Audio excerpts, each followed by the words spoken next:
الصبح بدا من طلعته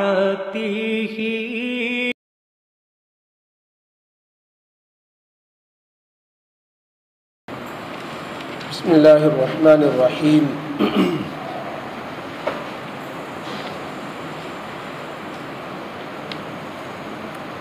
سورہ البقرہ میں 24واں رکوع اور دوسرے پارے کا 8واں رکوع چل رہا ہے۔ دوسرے پارے میں 8ویں رکوع میں آیت نمبر 195 تک تفسیر آئی۔ آیت نمبر 195 کے بعد ہے آیت نمبر 196 وَأَتِمُّوا الْحَجَّ وَالْعُمْرَةَ لِلَّهِ۔ اعوذ باللہ من الشیطان الرجیم بسم اللہ الرحمن الرحیم وَأَتِمُّوا الْحَجَّ وَالْعُمْرَةَ لِلَّهِ فَإِنْ أُحْصِرْتُمْ فَمَا اسْتَيْسَرَ مِنَ الْهَدْيِ وَلَا تَحْلِقُوا رُؤُوسَكُمْ حَتَّى يَبْلُغَ الْهَدْيُ مَحِلَّهُ فَمَنْ كَانَ مِنْكُمْ مَرِيضًا أَوْ بِهِ أَذًى مِنْ رَأْسِهِ فَفِدْيَةٌ مِنْ صِيَامٍ أَوْ صَدَقَةٍ أَوْ نُسُكٍ فَإِذَا أَمِنْتُمْ فَمَنْ تَمَتَّعَ بِالْعُمْرَةِ إِلَى الْحَجِّ فَمَا اسْتَيْسَرَ مِنَ الْهَدْيِ فَمَنْ لَمْ يَجِدْ فَصِيَامُ 3 أَيَّامٍ فِي الْحَجِّ و7 إِذَا رَجَعْتُمْ تِلْكَ 10 كَامِلَةٌ ذَلِكَ لِمَنْ لَمْ يَكُنْ أَهْلُهُ حَاضِرِ الْمَسْجِدِ الْحَرَامِ وَاتَّقُوا اللَّهَ وَاعْلَمُوا أَنَّ اللَّهَ شَدِيدُ الْعِقَابِ۔ صدق اللہ العظیم۔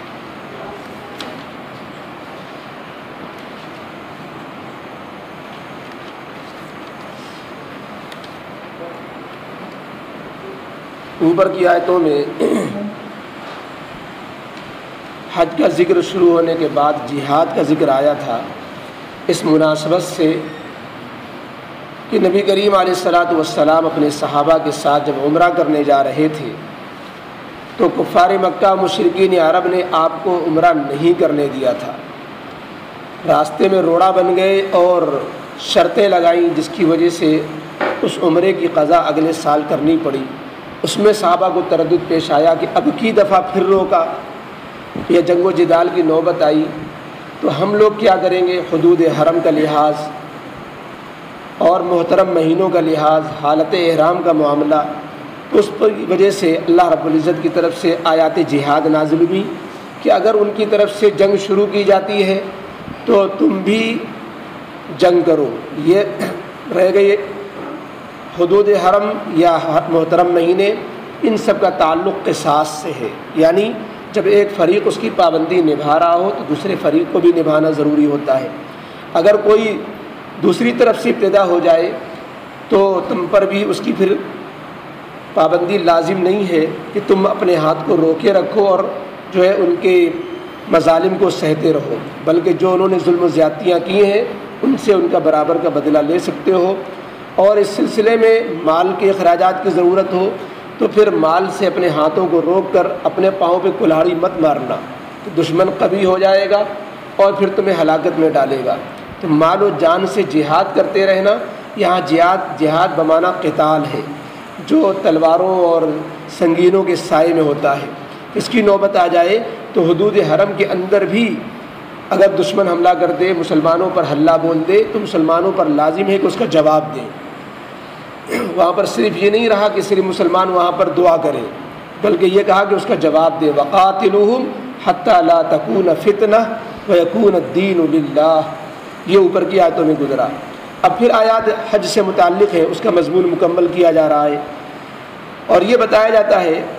کہ احرام عمرے کا ہو یا حج کا، خانہ کعبہ کے تعلق سے جو لوگ احرام باندھ کر آتے ہیں تو وہ 2 طرح کی عبادتیں خانہ کعبہ سے وابستہ ہیں۔ ایک تو حج جو مخصوص مہینوں اور مخصوص دنوں کے ساتھ خاص ہے، جیسا کہ آگے رکوع میں اس کا ذکر آ رہا ہے کہ حج کے مہینے کیا ہیں، دن کیا ہیں۔ اور ایک عمرہ ہے جو مہینے اور دن اس کے ساتھ خاص نہیں ہے، سال بھر میں کبھی بھی کیا جا سکتا ہے۔ حج کی حیثیت تو یہ ہے کہ صاحب حیثیت، صاحب استطاعت جو اپنے خرچے کے ساتھ وہاں تک جا سکتا ہے، لوٹ کر آ سکتا ہے، اس کے ذمے جس کے خرچے ہیں گھر میں وہ اسی طرح پورے ہوتے رہیں، تنگی ترشی پیش نہ آئے تو اس پر حج فرض ہو جاتا ہے۔ عمرہ فرض تو نہیں ہوتا لیکن عمرے کی ادائیگی سنت ہوتی، جس طریقے سے نماز اور روزے اور زکوٰۃ کے ساتھ کہ یہ چیزیں فرض ہیں، فرضوں کے ساتھ کچھ نفلی چیزیں جڑی ہوتی ہیں، ایسے ہی حج فرض ہے، حج کے ساتھ عمرہ ایک نفلی کام جڑا ہوا ہے کہ عمرہ جو ہے فرض واجب کا درجہ نہیں رکھتا، سنت و مستحب کا درجہ رکھتا ہے۔ سب سے پہلے حج کی فرضیت اسلام کے اندر سن 3 ہجری میں ہجرت کے تیسرے سال، جس سال غزوہ احد پیش آیا ہے، اس وقت حج فرض ہوا ہے، اور سورہ آل عمران میں آیت نازل ہوئی حج کے تعلق سے سب سے پہلے وَلِلَّهِ عَلَى النَّاسِ حِجُّ الْبَيْتِ مَنِ اسْتَطَاعَ إِلَيْهِ سَبِيلًا، کہ جو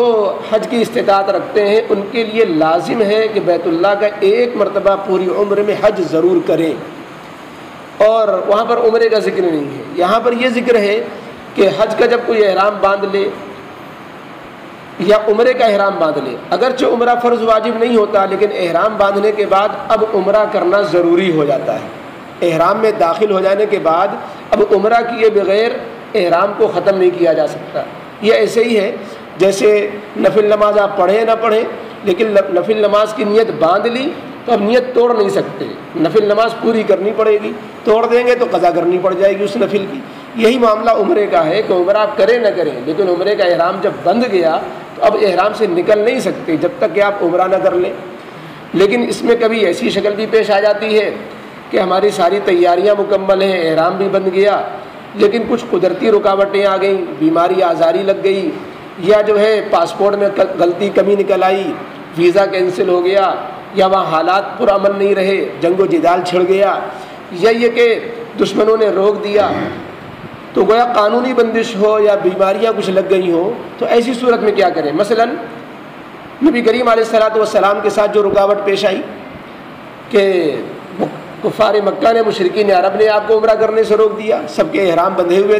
تھے، مدینے سے احرام باندھ کر چلے تھے، حدیبیہ اور شمیسیہ کے مقام پر جب چند میل مکے رہ جاتا ہے وہاں پر انہوں نے دیوار کھڑی کر دی کہ ہم نہیں آپ کو جانے دیں گے، عمرہ نہیں کرنے دیں گے۔ تو ایسی صورت میں اس کا حل کیا ہے؟ اور احرام عمرے کا بندھا ہوا ہے یا حج کا احرام بندھا ہوا، تو اب کیا کریں؟ اس کا حکم یہاں بیان کیا گیا ہے، اور یہ آیتیں سن 6 ہجری میں حدیبیہ کے موقع پر ہی نازل ہو رہی ہیں۔ گویا صحابہ کرام کے واسطے سے مسئلے کا حل بتایا جا رہا ہے۔ وہ حل یہ ہے کہ احرام سے نکلنا تو اب مجبوری ہو گئی ہے، لیکن احرام سے نکلنے کے لیے طریقہ یہ ہوگا کہ پہلے ایک جانور ذبح کرنا ہوگا، بکری، بکرا، دمبا یا بڑے جانور میں 7 حصوں میں سے ایک حصہ، تو ایک قربانی کرنی ہوگی، اس کے بعد پھر سر کو منڈوا کر کے پھر احرام سے نکلا جائے گا۔ لیکن چونکہ عمرہ تو ہو نہیں پایا، حج تو ہو نہیں پایا، تو اگلے سال اس کی قضا بھی کرنی ہوگی۔ عمرے میں تو یہ ہے کہ جب بھی چاہیں جا قضا کرائیں جا کر کے، اور حج میں چونکہ مہینے متعین ہے، اس کی قضا حج کے مہینوں میں ہی ہو سکتی ہے۔ تو اگر حج و عمرہ نہیں کرنے دیا گیا، انسان نہیں کر سکا کسی وجہ سے، اور حج و عمرے کا احرام بن گیا تھا، تو ان آیتوں میں پہلی بات تو یہ معلوم ہوئی کہ جو آدمی حج و عمرہ سے کسی وجہ سے ممکن نہیں رہا اس کے لیے حج و عمرہ کرنا، تو جو شخص قربانی ذبح کر سکتا ہے اور جانور کی قربانی پیش کر سکتا ہے، میسر ہے اسے، تو اسے اپنے سروں کو منڈوانے سے پہلے اور احرام کھولنے سے پہلے اپنے جانوروں کو قربان گاہ تک حدود حرم میں پہنچانا۔ اب ظاہر ہے جب وہ نہیں پہنچ پا رہا ہے تو جانور کیسے پہنچیں گے؟ تو جو جا رہا ہے اس کی قیمت اس کے ذریعے پہنچانا یا اس کو کہنا۔ اگر یہ بھی ممکن نہ رہے تو پھر آگے جو حکم آ رہا ہے کہ جو آدمی مجبور ہو جائے، مریض ہو جائے اور وہ قربانی نہیں کر سکتا مثلا، یا قربانی کی استطاعت نہیں رکھتا، قربانی کے جانور بھی اس کو نہیں ملتا، تو اس کے لیے یہ ہے کہ اس کو 3 روزے رکھنے ہوں گے، یا 6 مسکینوں کو 2 وقت کھانا کھلانا ہوگا۔ 6 مسکینوں کو 2 وقت کھانا کھلانے کے قائم مقام ہے کہ 6 مسکینوں کو 6 صدقہ فطر دے دے، 6 صدقہ فطر کی قیمت، تو اس وقت جو ہے وہ حلال ہو جائے گا۔ تو اس طریقے سے یہ حکم پہلا یہ بیان کیا گیا کہ حج و عمرہ کو تمہیں اللہ کی خاطر اس کے آداب کی رعایت کرتے ہوئے اخلاص کے ساتھ پورا کرنا ہے۔ اگر تم احرام تو بن گیا اور حج عمرہ نہیں کر پا رہے، ممکن نہیں رہا، کوئی رکاوٹیں کھڑی ہو گئیں، اب بیماری جسمانی اعتبار سے یا قانونی اعتبار سے، تو پھر حکم یہ ہے کہ تم ایک جانور ذبح کرو۔ جو جانور ذبح کر سکتے ہیں ان کے لیے یہ حکم ہے کہ اپنے جانوروں کو حدود حرم میں، منی میں کہ حدود حرم میں جہاں قربان گاہ میں وہاں بھیجیں، اور جب وہاں وہ ذبح ہو جائے یا کسی اور سے بھیجا ہے تو وہاں سے پتہ چل جائے کہ ہمارا جانور ذبح ہو گیا تو اب اپنے سروں کو منڈا لیں اور پھر احرام کھول لیں، یہ ان کے لیے حکم ہے۔ لیکن اگر وہ جانور کا قربانی کا جانور میسر نہیں آتا یا بھیجنا ممکن نہیں رہا تو ان کے لیے حکم یہ ہے، یا یہ کوئی اور قدرتی اس طرح آ گئی کہ کوئی روکنے والا تو نہیں ہے لیکن سر میں جوئیں پڑ گئے ہیں، ایکسیڈنٹ ہو گیا، سر پھٹ گیا، اس کی وجہ سے سر کے بال ڈاکٹر کہتا ہے موڑنا پڑے گا، پٹی باندھنا پڑے گی، ٹانکے لگانے پڑیں گے اور سر کے بال صاف کرنے پڑیں گے، تو احرام کی حالت میں تو یہ سر کے بال صاف کرنا منع ہوتا ہے۔ یہ مجبوری پیش آ گئی، اب سر کے بال صاف نہ کرے تو صحت کو خطرہ لاحق ہے، تو اس کی بھی اللہ تعالیٰ کی طرف سے اجازت ہے کہ تم احرام کی حالت میں سر کے بال کسی مرض یا پریشانی یا حالات اور حادثے کی وجہ سے منڈانا پڑ جائیں تو منڈا تو لو، لیکن احرام کی جو خلاف ورزی آئی اس کا فدیہ بھی دو۔ تو منڈانا منع نہیں رہا لیکن مجبوری کی وجہ سے منڈانے کے بعد فدیہ دینا ذمے میں آ گیا، اور فدیہ کیا ہے؟ فدیہ کی 3 شکلیں بتائی گئی۔ 3 روزے رکھیں، یہ غریبوں کے لیے ہے، یا 6 مسکینوں کو 2 وقت کھانا کھلائیں، متوسط درجے کے لوگوں کے لیے ہے، یا یہ کہ وہ ایک بکری پوری ذبح کریں اگر اس کی استطاعت ہے، یہ صاحب حیثیت کے لیے ہے۔ تو ان 3 شکلوں میں سے کسی ایک شکل کے ذریعے سے وہ اس کا فدیہ دے سکتے ہیں۔ قربانی جب بھی ہوگی دم کی، دم احصار ہو، دم احصار کہتے ہیں قانونی رکاوٹ کوئی ایسی آ گئی جس کی وجہ سے حج عمرہ نہیں کر پا رہا، مکے تک پہنچ ہی نہیں پا رہا ہے، تو اس کی وجہ سے جو دم دینا پڑتا ہے وہ، یا اسی طریقے سے جو فدیے کا دم ہوگا جس میں حالت احرام میں سر کے بال منڈانے پڑ گئے تھے، اس کا فدیہ دینا پڑ رہا ہے اور وہ قربانی کی شکل میں دینا پڑ رہا ہے، تو جو بھی فدیہ دیا جائے گا، جو بھی دم دیا جائے گا جرمانے کا یا احصار کا، وہ حدود حرم میں ہی دینا لازم ہے۔ البتہ روزے کا جو معاملہ ہے یا مسکینوں کو کھانا کھلانے کا معاملہ ہے وہ کہیں پر بھی اور کبھی بھی ہو سکتا ہے، اس میں گنجائش ہے۔ یہ 2 مسئلے ہوئے کہ جس کو حالت احرام میں سر منڈانا پڑ گیا، یا یہ کہ جس کو مکہ مکرمہ میں جانے کی نوبت نہیں آئی اور جو ہے ممکن نہیں رہا جانا، تو وہ کیا کرے۔ آگے جو شخص جا سکتے ہیں، حالات پر امن ہے، حج کا یا عمرے کا احرام باندھا ہوا ہے، تو اب ان کے لیے بھی ایک قربانی آتی ہے، لیکن اس کی شکل یہ ہوتی ہے کہ جو لوگ حدود حرم سے باہر کے ہیں یا جو میقات سے باہر کے ہیں، حدود حرم تقریباً 15 کلومیٹر کا ایریا ہوتا ہے، خانہ کعبہ کے ارد گرد ہر طرف سے اس کے حدود متعین ہیں جہاں پر وہ جو ہے پتھر نصب ہے اور وہ علامتیں لگی ہوئی ہیں۔ تو حدود حرم سے جو باہر کے لوگ ہیں، اور پھر کچھ ایریا اور فاصلے پر آتا ہے جس کو میقات کہتے ہیں، یعنی وہ مقامات کہ بغیر احرام باندھے باہر کے لوگوں کو ان جگہوں کو پار کرنا، ان جگہوں سے تجاوز کرنا، وہ گویا بارڈر ہیں حرم آنے کے، تو ان کو میقات کہتے ہیں، ان میں بھی بغیر احرام کے کوئی گزر نہیں سکتا۔ تو یہ مسئلہ کہ حج کرنے والا یا عمرہ کرنے والا قربانی دے جبکہ وہ حج کر چکے یا عمرہ کر چکے، یہ ان لوگوں کے لیے آ رہا ہے۔ قرآن نے قید لگا دی کہ وہ جو حدود حرم سے باہر کے رہنے والے ہیں ان کے لیے اس بات کی اجازت ہے کہ وہ ایک سفر میں دونوں کو جمع کر لیں، جس کو حج تمتع کہتے ہیں۔ اور جمع کرنے کی 2 شکلیں ہوتی ہیں، حج و عمرہ کو احرام میں دونوں کی نیت ایک ساتھ کر لی، جب اپنے سلے ہوئے کپڑے اتارے اور جو ہے احرام کے کپڑے پہنے اور نیت کرنے اور لبیک کرنے کی باری آئی تو اس میں نیت میں دونوں کو جمع کر لیا کہ اے اللہ میں نے احرام باندھا حج اور عمرے کا ایک ساتھ، جس کو حج قران کہتے ہیں۔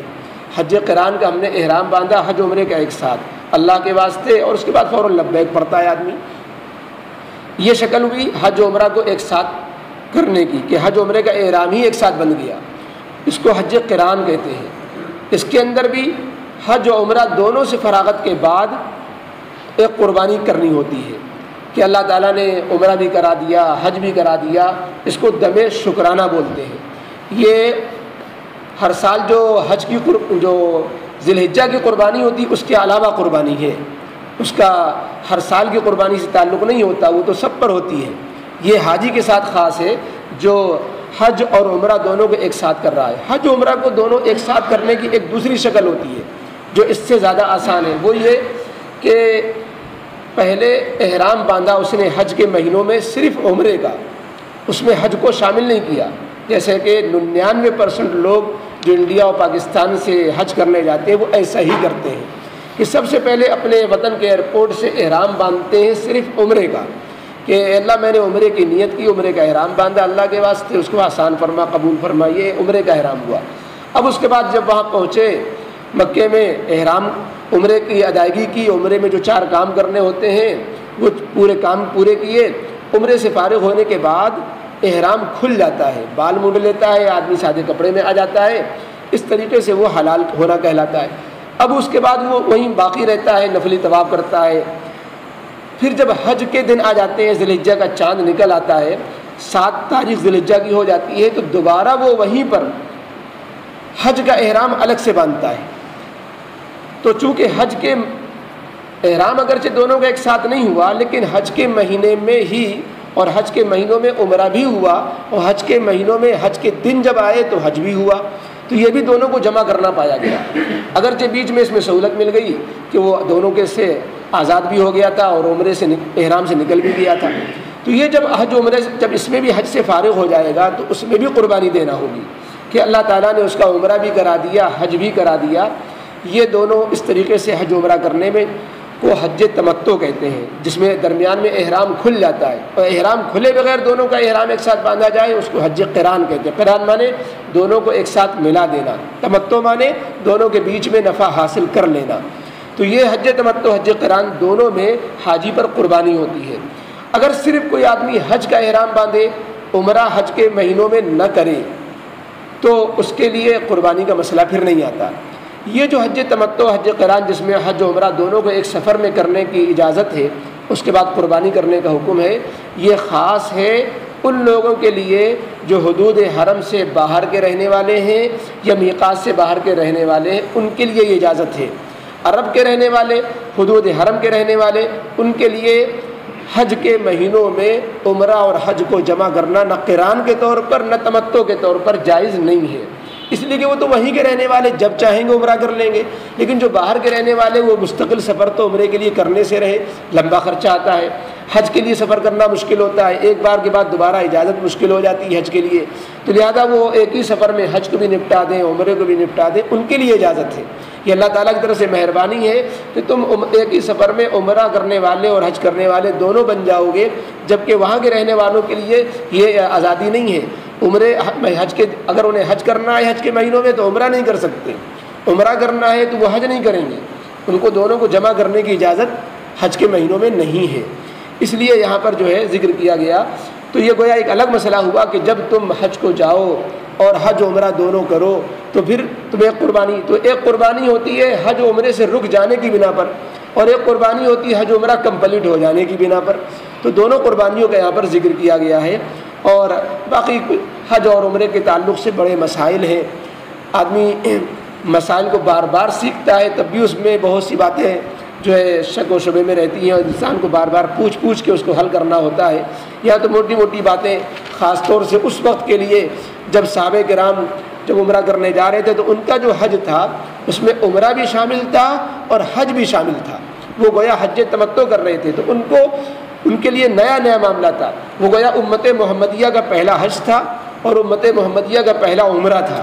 اس بنا پر ان کے لیے یہ احکام بتائے جا رہے ہیں کہ اگر عمرہ سے روک دیا گیا تو کیا کرو گے، اگر سر کے بال مڈانے پڑ گئے احرام کی حالت میں تو کیا کرو گے، حج و عمرہ دونوں تم نے ایک ساتھ مکمل کیا تو کیا کرو گے۔ تو یہ قربانی کے تعلق سے ان کے لیے یہ احکام ذکر کیے گئے۔ فرمایا وَأَتِمُّ الْحَجَّ وَالْعُمْرَةَ لِلَّهِ، اور حج اور عمرے کا احرام باندھ لینے کے بعد اب حج و عمرہ کو اللہ کی رضا کے واسطے پورا کرو۔ اس میں حج و عمرے کی غرض بھی بتا دی کہ جو بھی یہ عبادت حج کی ہوتی ہے عمرے کی ہوتی ہے وہ خالص اللہ کے لیے ہوتی ہے، کوئی اور نیت ہوگی تو وہ جان و مال و پیسے پر سب پر پانی پھر جائے گا، اللہ کی بارگاہ میں قبول نہ ہوگا۔ خالص اللہ کی رضا اور اللہ کے حکم کی تعمیل اور آخرت کے ثواب کے لیے یہ اعمال کرنے چاہیے۔ آگے فرمایا گیا کہ حج عمرہ کے احرام بندھنے کے بعد اگر یہ نوبت آ گئی کہ مکے پہنچ ہی نہیں پا رہے ہیں تو کیا کریں، فَإِنْ أُحْصِرْتُمْ، اگر تم کسی وجہ سے جسمانی یا قانونی عذر اور پریشانی کی وجہ سے روک دیے گئے اور تم اب نہیں جا سکتے حج عمرہ کرنے کے لیے اور احرام بند چکا ہے، فَمَسْتَيْسَرَ مِنَ الْهَدِيِ، تو جن کو قربانی میسر ہے وہ قربانی ذبح کر دیں۔ ولا تحلقوا رؤوسکم حتی یبلغ الہدی محلہ، اور اس کا خیال رہے کہ اپنے سروں کو مت مڈوانا، اپنے سروں کی حجامت مت بنواؤ، یعنی احرام سے باہر نکلنے کے لیے سر کے بال مونڈے جاتے ہیں، تو ابھی سر کے بال مت منڈوا دینا، احرام فوراً نہیں کھول دینا کہ رکاوٹ کھڑی ہو گئی، اب ہم جو ہے مکے جا نہیں سکتے، لہذا جب اب ہمیں احرام سے آزاد ہو جانا چاہیے، تو ایسے آزاد مت ہو جاؤ، بلکہ اس آزاد ہونے کے بھی اصول ہیں، وہ یہ کہ اپنے سروں کے بال ابھی مت منڈوانا، احرام مت کھولنا، حتی یبلغ الہدی محلہ، یہاں تک کہ قربانی اپنے ٹھکانے پہ پہنچ جائے۔ پہلے قربانی ذبح ہو جانے دو، پھر احرام کھولے اور اپنے سر کے بال منڈواؤ۔ فمن کان منکم مریضا او بھی عدم من راسی، اگر احرام تو نہیں کھولنا ہے لیکن کوئی ایسی پریشانی آ گئی، ایسی بیماری، یا سر میں جو پڑ گئے، سر میں زخم ہو گیا کہ بال منڈوانا ضروری ہو گیا، تو اب احرام تو نہیں کھولنا ہے لیکن اسی حالت میں اگر سر وغیرہ کے بال منڈوانے پڑ جائیں تو اس کا کیا حکم ہوگا؟ تو فرمایا یا یہیں پر قربانی کا جانور ہی اس کو میسر نہیں ہے اور جو ہے اس کے لیے رکاوٹ کھڑی ہو گئی، مکے نہیں جا سکتا، ممکن نہیں رہا حج عمرہ کرنا، تو اس کے لیے بھی یہی مسئلہ ہوگا۔ فمن کان منکم مریضا او به عدم من رأسه، بس تم میں جو آدمی بیمار ہو جائے، یعنی اس طرح کی بیماری جس کی وجہ سے اس کے بال مڑنے کی نوبت پڑ جائے، او به عدم من رأسه، یا اس کو کوئی ایسی تکلیف پہنچے جو اس کے سر سے متعلق ہو، زخم ہے یا کوئی حادثہ پیش آ گیا، یا جو ہے کہ جو وغیرہ پریشان کر رہی ہے، سر میں کوئی آدھے سر کا درد ہے کہ بال منڈنا ضروری ہوا، ففدیۃ، تو وہ بال منڈائے، اجازت ہے حجامت کرا لے، لیکن اس کے لیے یہ ضروری ہوگا کہ پھر فدیہ دے روزے کی شکل میں، ففدیۃ من صیام او صدقۃ، یا فدیہ دے صدقے کی شکل میں، اور نسک یا قربانی کی شکل میں۔ صدقہ کتنا، روزے کتنے، قربانی کیسی، یہ تفصیل قرآن نے ذکر نہیں کی، اور قرآن کریم کی اس تفصیل کے لیے ہمیں حدیث میں جائے بغیر اس جو ہے مفہوم کو متعین ہم کر ہی نہیں سکتے کہ کتنے روزے اور کتنا صدقہ اور کتنی قربانی۔ اس سے معلوم ہوا کہ قرآن کو احادیث کی روشنی کے بغیر نہیں سمجھا جا سکتا۔ جو لوگ صرف یہ دعویٰ لے کے کھڑے ہوتے ہیں کہ ہمیں حدیثیں تو بہت بعد میں لکھی گئیں، حدیثیں تو پر اعتبار کرنا مشکل ہے، قرآن ہی کافی ہے، تو قرآن کافی تو ہے لیکن حدیث کے بغیر سمجھنا کافی نہیں ہے، لہذا سمجھا نہیں جا سکتا۔ ففدیۃ من صیام، تو فدیہ دینا ہوگا روزے کی شکل میں، حدیث نے بتایا کہ 3 روزے ہیں۔ صدقہ دینا ہوگا، حدیث نے بتایا کہ 6 مسکینوں کو صدقہ فطر کی رقم دینا ہے، حدیث نے بتایا کہ قربانی سے مراد یہ کہ 1 بکرا بکری ذبح کرے۔ فَإِذَا أَمِنْتُمْ، بس جب تم امن کی حالت میں ہو اور حج عمرے کا احرام بندھا اور تم نے حج عمرے سے فراغت بھی حاصل کر لی، تو اب قربانی کے تعلق سے یہ حکم ہے، حج کی قربانی کا ذکر ہے کہ فمن تمتع بالعمرۃ الی الحج، تو جن حاجیوں نے حج کے ساتھ عمرہ بھی ادا کیا ہوا ہے، جن حاجیوں نے حج کے ساتھ عمرے کا بھی فائدہ اٹھایا، فمستیسر من الہدی، جس کی 2 شکلیں بتائی گئیں، حج قران اور حج تمتع، یعنی حج عمرہ دونوں کا احرام ایک ساتھ باندھا تھا، یا پہلے عمرہ کیا پھر حج کے زمانے میں حج کیا، حج کے مہینوں میں دونوں ہوئے، تو ان کے لیے حکم یہ ہے کہ حج سے فراغت کے بعد فمستیسر من الہدی، کہ جو قربانی کا جانور میسر پاتے ہیں وہ ذبح کریں قربانی کا جانور حدود حرم میں۔ فمن لم یجد، جو قربانی کا جانور میسر نہیں پاتے، جن کے پاس قربانی کا جانور نہیں، اس کی رقم نہیں، جو تو اب کیا کریں، غریب ہیں، تو ان کے لیے حج و عمرہ دونوں کو حج کے مہینوں میں کرنے والے کے لیے، ایسے حج تمتع حج قران کرنے والوں کے لیے ایک دوسرا مسئلہ ہے، وہ یہ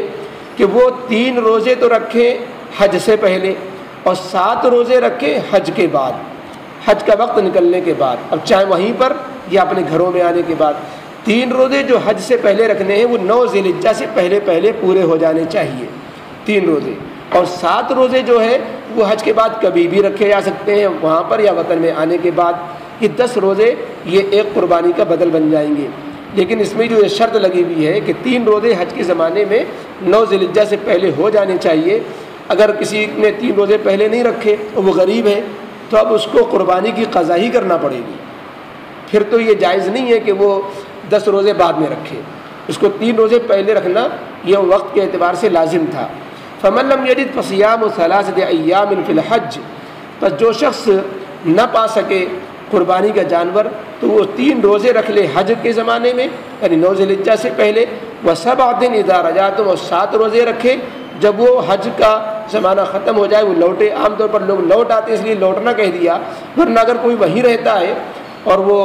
1 مہینے 2 مہینے بعد لوٹنا چاہتا ہے اس تو وہیں پر رہتے ہوئے بھی وہ حج کے زمانے کے بعد وہ روزے 7 روزے رکھ سکتا ہے، متفرق رکھے یا لگاتار رکھے. تلک عشرۃ کاملہ، یہ 10 روزے پورے ہونے چاہیے.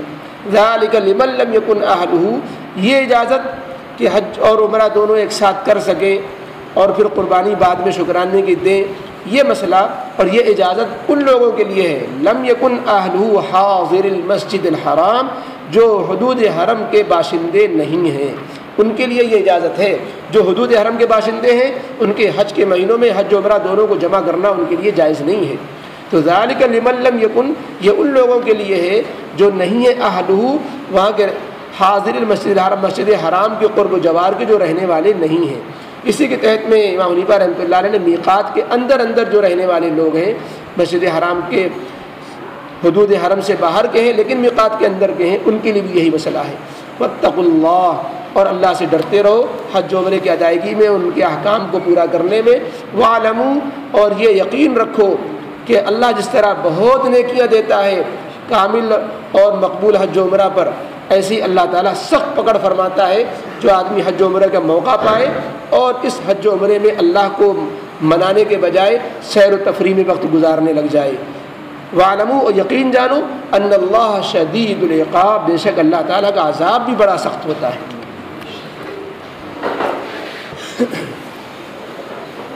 اللهم صل على سيدنا مولانا وحبيبنا وشفيعنا محمد وعلى آل سيدنا محمد وآله وصحبه وبارك وسلم. ربنا ظلمنا أنفسنا وإن لم تغفر لنا وترحمنا لنكونن من الخاسرين. ربنا لا تزغ قلوبنا بعد إذ هديتنا وهب لنا من لدنك رحمة إنك أنت الوهاب.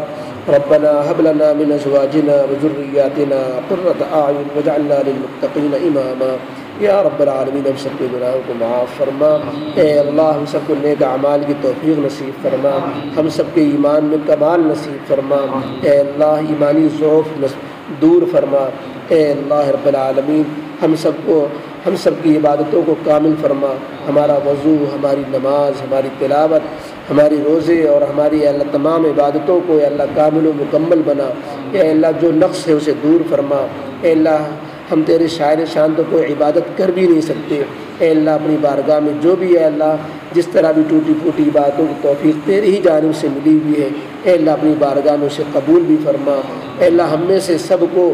حج اور کامل حج اور حج مبرور حج مقبول کی توفیق نصیب فرما. اے اللہ، عمرے کی سعادت نصیب فرما. حرمین شریفین کی زیارتیں اور وہاں کی عبادتیں اور وہاں کی فیوض و انوار فیوض و برکات سے ہم سب کو مستفیض فرما. اے اللہ رب العالمین، پورے عالم اسلام کے حال پر رحم فرما. اے اللہ، امت مسلمہ کی پریشانیوں کو دور فرما. اے اللہ، تمام امت مسلمہ میں جو بھی ہے اللہ جو پریشانیاں اور دشمنوں کی طرف سے جو یہ الغار ہے اور جو سازشیں ہیں اللہ دشمنوں کی خطرناک اسلام و مسلمانوں کے خلاف، اے اللہ ان تمام سازشوں کو ناکام فرما. اے اللہ، اسلام و مسلمانوں کو پھر سے اللہ ان کی عظمت کو بحال فرما. اے اللہ، ایک ایک مسلمان کے جان کے مال کی ایمان عزت آبرو کی حفاظت فرما. اے اللہ، ہم سب کا ایمان پر خاتمہ فرما. ربنا تقبل منا انك انت السميع العليم وتب علينا انك انت التواب الرحيم. سبحان ربك رب العزة عما يصفون وسلام على المرسلين والحمد لله رب العالمين.